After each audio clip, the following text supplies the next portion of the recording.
media also alleged that Dr. Zakir Naik is encouraging and promoting sex with slaves and is advocating sex slavery.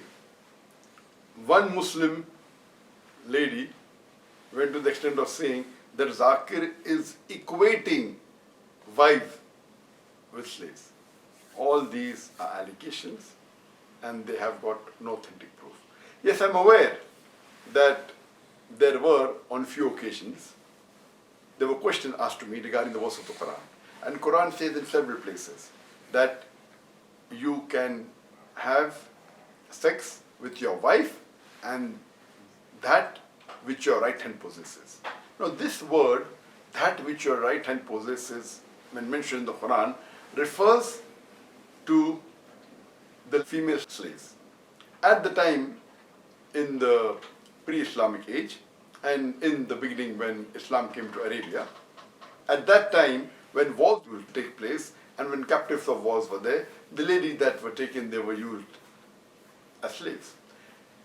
At that time, when Quran was revealed in Arabia, prostitution and adultery was very common.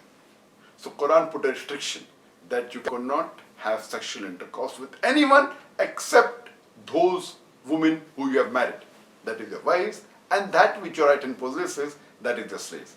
That means having intercourse with anyone else besides your wife and besides your slave is prohibited, because prostitution and adultery was very common, and prostitution and adultery is prohibited in Islam.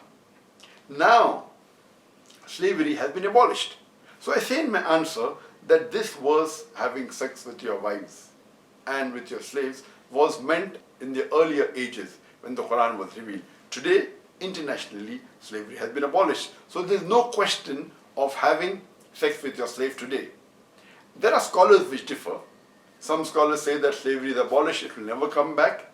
There are other scholars who say that slavery may come back, and if it comes back, Quran is the only religious scripture in the full world which has got rules and regulation laid for the slaves, that you should not overburden them, that you should give them their rights, all these. So yet, it is a possibility, they say.